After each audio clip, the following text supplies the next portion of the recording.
मैंने मजबूती से कटहरे के स्टैंड को पकड़ रखा था। मेरी आंखों से आंसू गिर रहे थे। मुझसे जो सवाल पूछा जा रहा था, मुझे उसका जवाब हाँ में ही देना चाहिए था, पर मेरे मुंह से अल्फाज अदा नहीं हो रहे थे। मेरा शोहर मेरे सामने किसी मुजरिम की तरह खड़ा था। मेरी आंखों में आंसू थे और उसकी आंखों में भी। हम दोनों ने एक दूसरे की तरफ देखा और फिर ऐसा मंजर सामने आया कि सारे लोग हैरान रह गए। भरी अदालत खड़ी हो गई और उन्होंने हमारे हक में तालियां बजानी शुरू कर दी, क्योंकि हम दोनों मियां बीवी ने एक नई मिसाल कायम कर दी थी। मैं कभी सोच भी नहीं सकती थी कि एक इंसान जिसको आपने ना कभी देखा हो, ना आप उससे कभी मिले हो, फिर भी आपको उससे इतनी मोहब्बत हो सकती है और उसको आपसे बेहद मोहब्बत हो सकती है। मैं अपने शोहर की बात कर रही हूँ। मेरे शोहर का नाम नदीम था और मेरा नाम सानिया। हम दोनों की शादी हमारी अपनी मर्जी से नहीं हुई थी, बल्कि मुझे तो तस्वीर भी नहीं दिखाई गई थी, पर हम दोनों एक दूसरे के निकाह में चले गए। और कहते हैं कि अल्लाह ने अपने बंदों से कुछ वादे किए हुए हैं। अल्लाह कभी अपने वादे के खिलाफ नहीं करता। अल्लाह कहता है कि जब दो लोगों का निकाह हो जाता है तो उनके दिलों में मोहब्बत डाल दी जाती है। हमारे दिल में भी शायद अल्लाह ने बहुत मोहब्बत डाल दी थी कि हम एक दूसरे को दिल से चाहने लगे थे। मैं खूबसूरत थी, हसीन थी और नदीम भी सही मायनों में एक खूबसूरत मर्द था। हम दोनों की जोड़ी अच्छी लगती थी, पर सिर्फ एक ही मसला था कि हमारे घर वाले, यानी कि नदीम के घर वाले, जो अब मेरे भी घर वाले थे, बहुत ही ज्यादा सख्त तबीयत के मालिक थे।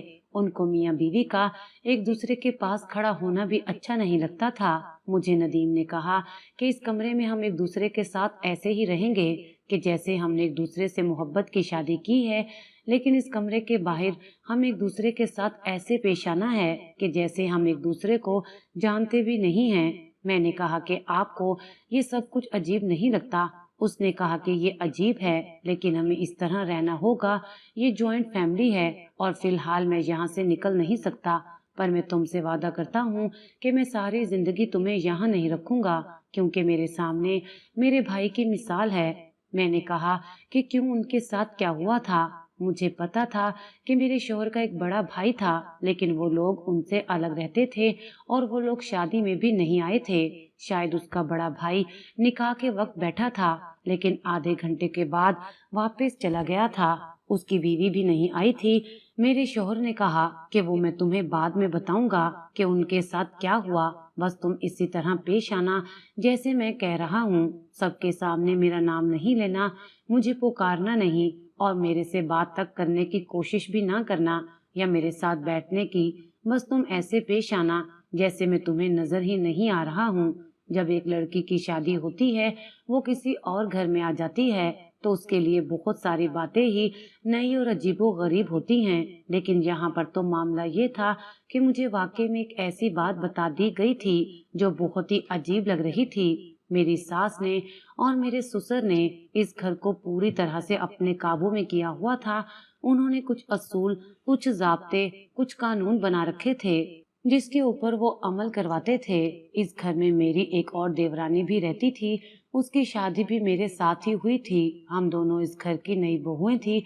वो जब अपने कमरे से बाहर निकली तो उसकी शक्ल भी मेरी तरह ही लग रही थी। शायद उसे भी उसके शौहर ने ये सब कुछ समझाया था, लेकिन उन दोनों की तो बचपन में मंगनी हो चुकी थी और ये इसी खानदान की ही थी, जबकि मैं इस खानदान से बाहर की थी। मुझे लगा कि वो मेरे पास आएगी, मुझसे कोई बात करेगी, हम दोनों मिल जाएंगे, क्योंकि आज हमने खाना बनाना था। लेकिन उसने मुझसे कोई बात नहीं की और वो सीधी वहां से चली गई। मैं भी चली गई। हमें किचन में भेज दिया गया और मेरी सास ने कहा कि तुम दोनों ही कुछ मीठा बना लो। मेरी सास ने उसे हलवा बनाने का कह दिया, जो ज्यादा आसान था, और मुझे खीर बनाने के लिए कह दिया, जो कि बनाना बहुत मुश्किल था, क्योंकि शायद वो उनके अपने खानदान की थी, इसलिए उस पे थोड़ा रहम खा लिया, लेकिन मुझ पे नहीं। मैं बड़ी परेशान हो गई और मैंने बड़ी मुश्किल से खीर बना दी। मैंने जिंदगी में पहले खीर बनाई थी, लेकिन मुझसे खराब हो गई थी और मेरे घर वालों ने कुछ भी नहीं कहा था। बस यही कहा था कि कोई बात नहीं, आहिस्ता आहिस्ता आ जाएगी। पर आज भी मैंने खीर बना दी। खीर कोई बहुत ज्यादा अच्छी नहीं बनी थी, इसलिए मेरी ज्यादा तारीफ नहीं हुई। मेरा मूड खराब हो गया, पर मेरा शोहर मेरे लिए बहुत सारी मिठाई लेकर आया था। उसने कहा कि तुम्हें पसंद है ना, लेकिन घर में बाहर की कोई चीज नहीं आती, इसलिए किसी को पता ना लगने देना, और इसका शापर भी कूड़े में ना फेंकना। अम्मी कभी कभी कूड़े को भी चेक कर लेती हैं। इसका शापर अपने पास ही रखना। जब अपने घर जा रही होगी तो वहाँ जाके कूड़े के डब्बे में फेंक देना। मैंने कहा कि ठीक है। मैंने कहा कि क्या यहाँ पर बाहर की चीजें बिल्कुल भी नहीं ला सकते? मेरे शौहर ने कहा कि हाँ, बिल्कुल भी नहीं, जबकि ये लोग शहर के अंदर रहते थे और करीब ही एक फूड स्ट्रीट भी थी जहाँ से बहुत अच्छी अच्छी खुशबुएं आती थी। शादी के बाद तो मियाँ बीवी मिलजुल कर इस तरह के काम कर लेते हैं कि कभी कोई चीज मंगवा ली, मिलजुल कर खा ली या कहीं चले गए। मुझे आहिस्ता आहिस्ता पता लगने लगा कि इस घर में बाहर आना जाना भी मना था। सिर्फ अपने मेके जा सकते थे, वो भी 3 महीने के बाद, या अगर कोई मुश्किल हो तो ये लोग भेज देते थे। और मेके में रात रहने की भी इजाजत नहीं थी, और वहाँ छोड़ने के लिए ना तो शोहर जाता था और ना ही लेने के लिए। उन लोगों को खुद ही कोई काम हो तो वो आकर ले जाएं, नहीं तो कोई जरूरत नहीं है। यहाँ पर तो बहुत सारी सख्तियाँ थीं। मैं जब अपने माँ बाप के घर गई तो मैंने उनको मुख्तसर सब कुछ बता दिया और कहा कि आप लोगों ने मुझे कहाँ भेज दिया। मेरे माँ बाप ने कहा कि हमें क्या पता, हमने तो इनकी शराफत और अमीरी देखी थी। ये लोग अमीर थे, इनका घर अपना था, और हमने जब पता करवाया तो लोगों ने कहा था कि ये बहुत शरीफ हैं, अपने काम से काम रखते हैं, उनके साथ कोई भी अजीब सी बात या खबर मंसूब नहीं है। बस मेरी जिंदगी इसी तरह गुजर रही थी।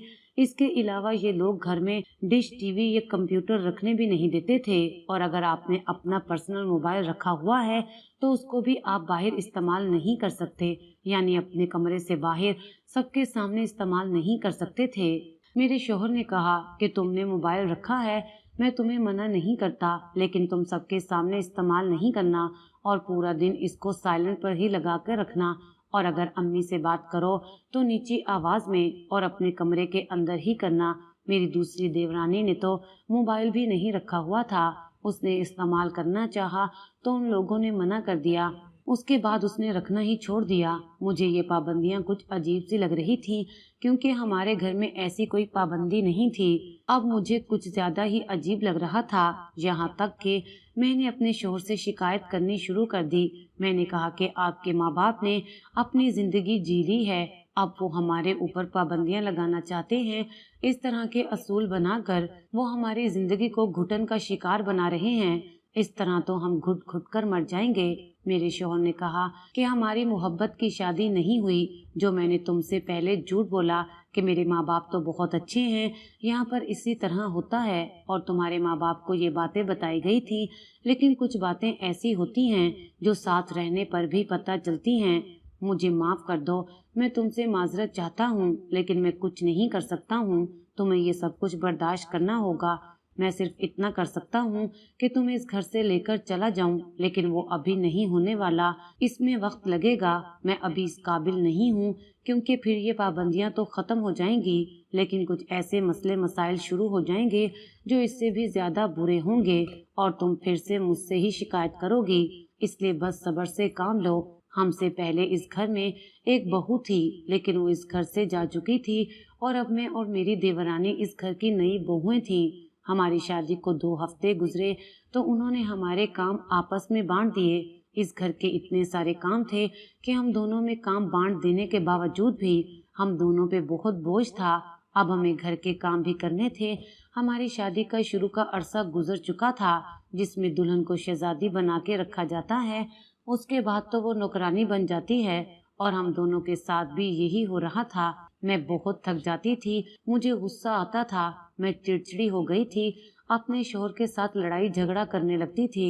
एक दिन मैंने उससे पूछ लिया कि आपके बड़े भाई की बीवी कहाँ रहती है, वो ना मिलने आती है ना कोई उसका जिक्र करता है। तो मेरे शोहर ने मुझे बताया कि वो भी इसी घर में इसी तरह शादी करके आई थी जैसे तुम आई हो। वो मेरी माँ की पसंद से आई थी। वो बहुत अच्छी थी, वो सबका ख्याल रखती थी, सारे काम करती थी। 1-2 साल इसी तरह हंसी खुशी गुजर गए। फिर उसकी औलाद हुई तो अल्लाह ने उसे 2 जुड़वा बच्चों से नवाज दिया। 2 जुड़वा बच्चों को संभालना ही एक बहुत बड़ा काम था, इसलिए वो घर की तरफ कम ध्यान देने लगी। अम्मी को ये बात बुरी लगने लगी। उन दोनों की आपस में लड़ाइयाँ झगड़े होने लगे। मेरे भाई पे प्रेशर पड़ा तो वो अपनी बीवी और बच्चों को लेकर यहाँ से चला गया। तब से उन्होंने उसके साथ जीना मरना खत्म कर दिया है। मेरे भाई को मेरे बाबा तक नहीं बुलाते, सलाम नहीं करते, फोन करता है तो जवाब नहीं देते। उसकी बीवी से कोई ताल्लुक रखना तो दूर की बात, वो मेरे भाई से भी कोई ताल्लुक नहीं रखते। वो जो निकाह में आकर बैठा था ना, वो सिर्फ मेरी वजह से, क्योंकि मैं उसका छोटा भाई हूँ इसीलिए, वरना बाबा ने तो उसकी तरफ देखा तक नहीं था और ना ही अम्मी ने। मैंने कहा कि हाँ, हमने भी जब पूछा था तो उन्होंने कहा था कि हमारे 2 ही बेटे हैं। मैंने कहा कि ये तो उनका हक था, अगर वो अलग हो गए तो इसमें क्या बुरा है। जब घर में एक साथ गुजारा नहीं हो रहा तो अलग हो जाने में ही बेहतरी थी। अगर हम कल को अलग हो गए तो क्या ये लोग हमारे साथ भी जीना मरना खत्म कर देंगे। मेरे शौहर ने कहा कि हाँ, इसीलिए हम अलग नहीं होंगे, क्योंकि मैं अपने माँ बाप के बगैर नहीं रह सकता।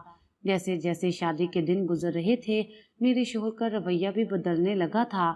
शुरू में तो ऐसा लगा कि जैसे हम लोग एक दूसरे से बहुत मोहब्बत करते हैं, लेकिन अब वो मोहब्बत मध्यम पड़ने लगी थी। वो अक्सर बातों पे मुझे डांट देता और हमेशा मुझे ही गुजारा करने का कहता कि तुम ही चुप रह जाओ, तुम ही कुछ ना बोला करो।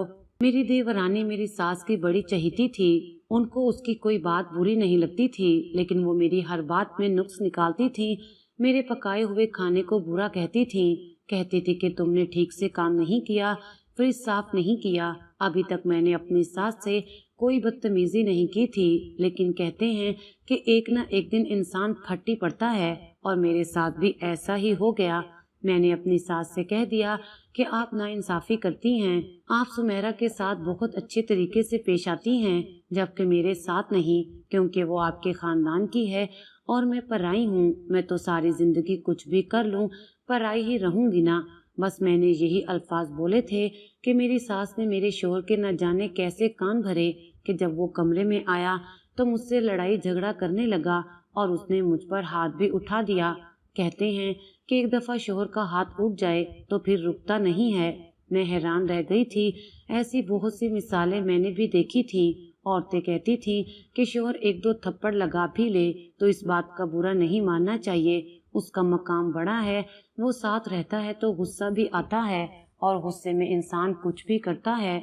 लेकिन मुझे ये बात बहुत बुरी लग गई थी, मेरे दिल को लग गई थी। शोहर ने बाद में मुझसे माफी भी मांगी, लेकिन अब जब भी हमारी लड़ाई होती उसका हाथ उठ जाता था, और हमारी लड़ाई सिर्फ घर के छोटे छोटे मामलात पर ही हो रही थी। इस घर की नाइंसाफियों और पाबंदियों से मैं बहुत ज्यादा तंग आ गई थी। अल्लाह ने अभी तक औलाद से भी नहीं नवाजा था। डॉक्टर के पास गई तो उन्होंने कहा कि आप बहुत ज्यादा स्ट्रेस में हैं, टेंशन लेती हैं, इसलिए आपके साथ ये सब कुछ हो रहा है। और मैं वाकई बहुत परेशान थी। मेरी जिंदगी से सारी खुशी अचानक से गायब हो गई थी। बस शादी के शुरू का 1 महीना ही खूबसूरत था। अब मुझे ऐसा लगता था कि मैं कुछ अजाब भुगत रही हूँ और पता नहीं ये सजा कब खत्म होगी। अपने शोहर से खुलकर कोई बात नहीं कर पाती थी। अगर दिल की बात भी करती तो वो उसको भी लड़ाई करने का मौजू बना लेता और उसी दिन हमारी लड़ाई हो जाती, और फिर 3 से 4 दिन तक हम एक दूसरे की तरफ देखना भी पसंद नहीं करते थे। मेरी सास ने मेरे खिलाफ महाज खोल दिया था। उनकी पोजीशन पहले ही मजबूत थी, जबकि पूरे घर पर उनका राज चलता था। मेरे लिए ऐसा ही था कि जैसे मैंने जंगल में रहकर शेर से बैर पाल लिया हो। लेकिन मैं भी तंग आ गई थी। आखिर एक वक्त पे इंसान तंग आ ही जाता है। मेरा शोहर मुझ पे हाथ उठाता, मेरे साथ लड़ाई झगड़े करता। मैं बहुत ज्यादा परेशान रहने लगी थी। एक दिन इसी तरह हमारी किसी बात पे लड़ाई हो गई। बहुत ही बड़ी लड़ाई हुई थी। मेरे शोहर ने ऊंची ऊंची आवाज में बोलना शुरू कर दिया। वैसे तो वो कहता था कि कमरे की कोई बात बाहर ना जाए, लेकिन लड़ाई की आवाजें पूरे घर में गूंजा करती थी और वो अपनी आवाज आहिस्ता नहीं करता था। उसने मुझ पर हाथ उठाया और कमरे से बाहर चला गया। मेरा सर टेबल से टकरा गया और मैं बेहोश हो गई। मैं पूरे 12 घंटे तक बेहोश रही और किसी को भी ख्याल ही नहीं आया कि मैं कमरे में जिंदा पड़ी हूँ या मर गई हूँ। 12 घंटे के बाद मेरा शोहर ही कमरे में आया और मुझे देखा कि मैं जमीन पर पड़ी हूँ, तो वो भी यही समझने लगा कि मैं सो रही हूँ, क्योंकि मैं कालीन के ऊपर ही पड़ी हुई थी। मेरे शोहर ने भी मुझे 1-2 घंटे तक चेक नहीं किया। कि जिंदा हूँ या मर गई हूँ। बस यही कहता रहा कि उठो, मेरे लिए खाना लगाओ, रात हो गई है। जब मैंने जवाब नहीं दिया तो गुस्से से मेरी तरफ आया, और जब उसने मुझे अपनी तरफ पलटा तो मेरे सर पर जख्म लगा हुआ था। फिर वो मुझे डॉक्टर के पास ले गया। डॉक्टर ने कहा कि 12 घंटे से बेहोश थी, कोमा में भी जा सकती थी और बहुत सा खून भी बह गया है। अगर वक्त पे नहीं लेकर आते तो और भी बुरा हो सकता था। मुझे होश तो आ गया था, लेकिन मेरी आंखों में शिकायतें थीं। मैं अपने शोहर को अजीब नजरों से देख रही थी। मैं उससे कोई बात नहीं कर रही थी, क्योंकि उसी की वजह से ये सब कुछ हुआ था। उसी की वजह से मेरी जान खतरे में थी। मैं 12 घंटे तक बेहोश पड़ी थी। डॉक्टर ने ये भी कहा कि मैं हमल से थी, लेकिन मेरा हमल भी जाया हो गया, क्योंकि शुरू के दिन थे। मेरे साथ इतना बड़ा मामला हो गया था। मेरे चेहरे पर टांके लगे थे, जिसका निशान सारी जिंदगी जाने वाला नहीं था। मेरे शोहर की आंखों में भी शर्मिंदगी थी, लेकिन मैं हैरान थी कि जब मुझे घर ले आया गया तो चौथे दिन ही मेरे शोहर ने फिर से मुझसे झगड़ा किया और फिर से मुझ पर हाथ उठाया। उसने एक पल को भी नहीं सोचा कि मैं पहले से ही बीमार हूँ, मुझे टांके लगे हुए हैं, मुझे आराम की जरूरत है। लेकिन उसने मेरा एहसास नहीं किया। जिस रिश्ते में एहसास नहीं होता वो रिश्ता बिल्कुल ही खोखला होता है, और एक खोखले रिश्ते को आप सारी जिंदगी कैसे उठाकर चल सकते हैं। मैंने अपने माँ बाप को सब कुछ बता दिया है। मैं नाराज होकर अपने घर चली आई और मेरे शोहर ने फोन तक नहीं किया। 3 महीने तक मैं अपने घर पर रही। जब मेरी सास ने फोन किया और कहा कि आप अपनी बेटी को भेजना चाहते हैं तो उसे घर छोड़ जाएं, और अगर नहीं तो फिर आपकी बेटी के साथ हमारे बेटे का कोई रिश्ता नहीं होगा। मेरे बाबा ने कहा कि मैं अपनी बेटी पे तलाक का धब्बा नहीं लगने दूंगा, इसीलिए हमने खुला का केस कर दिया। पर जब खुला का केस चल रहा था तो मुझे मेरी जेठानी की कॉल आई। उन्होंने कहा कि मुझे सब कुछ पता चल गया है, तुम्हारा शोहर हमारे घर आया था, मेरे शोहर के साथ बैठकर बातें कर रहा था। वो तुम्हें छोड़ना नहीं चाहता है, वो तुमसे बहुत मोहब्बत करता है। वो कह रहा था कि मैं अपनी अम्मी की बातों में आ गया और मेरा घर बर्बाद होने वाला है, मेरी मदद करें। मैंने कहा कि अगर एहसास हो ही गया है तो फिर सीना ठोककर इस एहसास का इजहार क्यों नहीं करते। आपको क्यों बताया है कि आप आकर मुझसे बात करें और मैं घर आ जाऊं, क्योंकि मेरी जेठानी ने मुझे कहा था कि तुम घर आ जाओ, तुम्हारा शोहर बदल चुका है, उसे एहसास हो चुका है, सब कुछ ठीक हो जाएगा। मेरा ये ख्याल था कि वो खुद मुझे लेने के लिए आए, पर वो नहीं आ रहा था। अभी भी उसके अंदर बुज़दिली थी।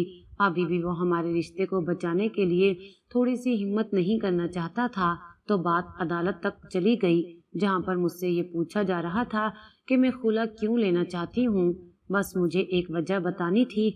अगर मैं ये भी कह देती कि मैं इस शख्स के साथ नहीं रहना चाहती क्योंकि ये मुझे पसंद नहीं है, तो खुला हो जाती। मेरा शोहर मेरे सामने खड़ा था।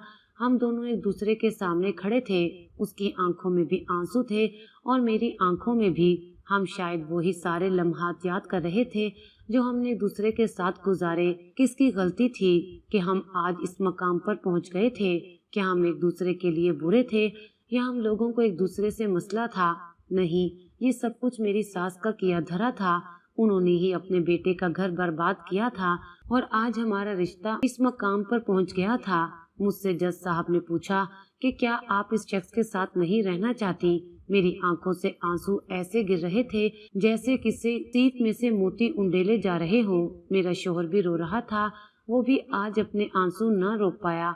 उसने मेरी आंखों में देखा और सर हिला के कहा कि मुझे छोड़कर मत जाओ। उसे ऐसा करते हुए सब लोगों ने देखा, उसकी माँ ने भी। बस मेरे लिए उसका इतना एहसास करना ही काफी था कि उसने सबके सामने मुझे कहा कि वो मेरे साथ रहना चाहता है, मैं उसे छोड़कर नहीं जाऊं।